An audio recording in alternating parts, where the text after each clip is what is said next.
Assalamualaikum warahmatullahi wabarakatuh. Halo anak-anak semua.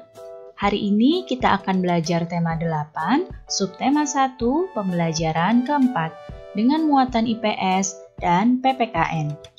Sebelum mulai belajar, kita berdoa terlebih dahulu ya. Berdoa dimulai.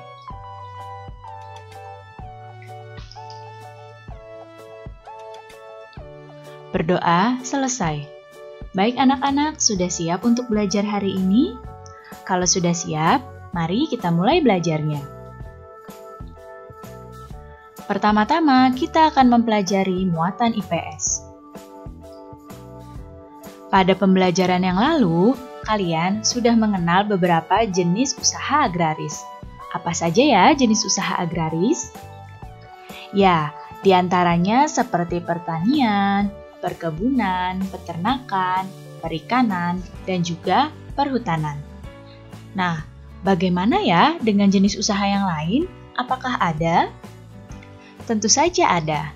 Sekarang simak baik-baik ya penjelasannya. Jadi, selain di bidang agraris, ada bermacam-macam jenis usaha masyarakat Indonesia. Jenis usaha itu ada yang menghasilkan barang dan ada juga jenis usaha yang menghasilkan jasa. Berikut ini adalah beberapa jenis usaha. Ada di bidang perindustrian, ada jenis usaha di bidang perdagangan, dan ada jenis usaha di bidang jasa. Sekarang akan kita bahas satu persatu. Yang pertama, jenis usaha di bidang perindustrian. Industri adalah kegiatan memproses atau mengolah barang dengan menggunakan sarana dan peralatan, misalnya mesin. Dalam perindustrian ini ada beberapa jenis industri, yaitu ada yang disebut dengan industri besar. Industri besar adalah industri yang menggunakan peralatan, modal, dan tenaga kerja dalam jumlah yang besar.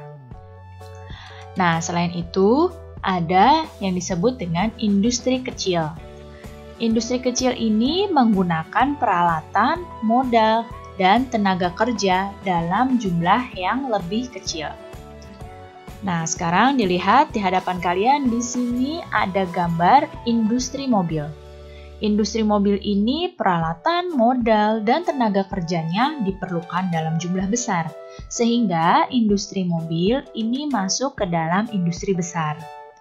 Dan ada di sini gambar lagi pengrajin mebel.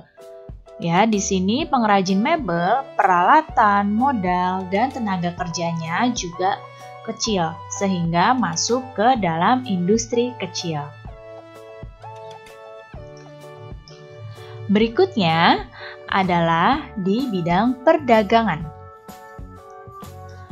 Perdagangan adalah semua hal yang berhubungan dengan kegiatan jual beli. Pedagang bisa disebut juga sebagai distributor, karena pedagang membeli barang dari produsen untuk dijual kembali.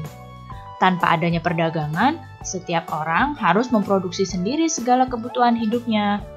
Nah, cukup merepotkan kan?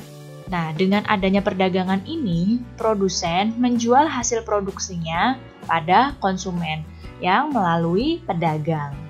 Kegiatan perdagangan ini bisa dilakukan di pasar tradisional, bisa juga di pasar swalayan, di toko, di warung, ya.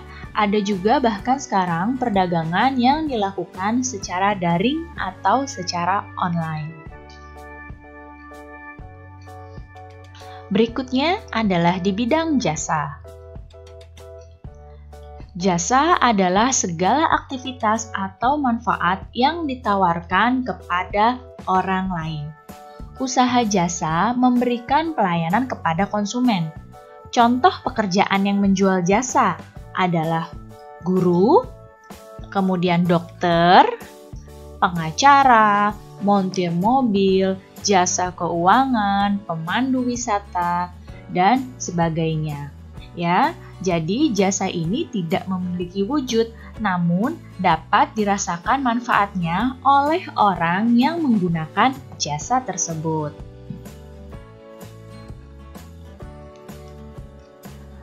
Keberagaman jenis usaha di Indonesia memberikan banyak manfaat bagi masyarakat. Dengan jenis usaha yang beragam, masyarakat dapat bekerja sama dalam memenuhi kebutuhan sehari-hari tanpa mengalami kesulitan. Sekarang kita akan mempelajari muatan PPKN. Kita harus dapat menghargai setiap kegiatan usaha yang ada di lingkungan sekitar kita, ya. Mulai dari usaha agraris atau usaha perindustrian, perdagangan, dan juga jasa. Kita harus dapat menghargainya, ya. Lalu, bagaimana ya cara menghargainya? Berikut ini adalah cara menghargai jenis usaha orang lain. Yang pertama adalah menumbuhkan persaingan usaha yang sehat. Kemudian, berikutnya, menghormati usaha ekonomi orang lain dengan tidak iri atas keberhasilan yang dicapai orang tersebut. Berikutnya, menjunjung tinggi setiap jenis pekerjaan yang dilakukan orang lain, dan meneladani keberhasilan orang lain dengan sikap positif. Ya, jadi jika ini dilaksanakan, maka antara usaha yang satu dengan yang lain akan berjalan dengan harmonis. Baik anak-anak, cukup sekian ya penjelasan Ibu kali ini. Mudah-mudahan kalian paham dan mengerti. Terima kasih anak-anak semua, sampai jumpa lagi. Wassalamualaikum warahmatullahi wabarakatuh.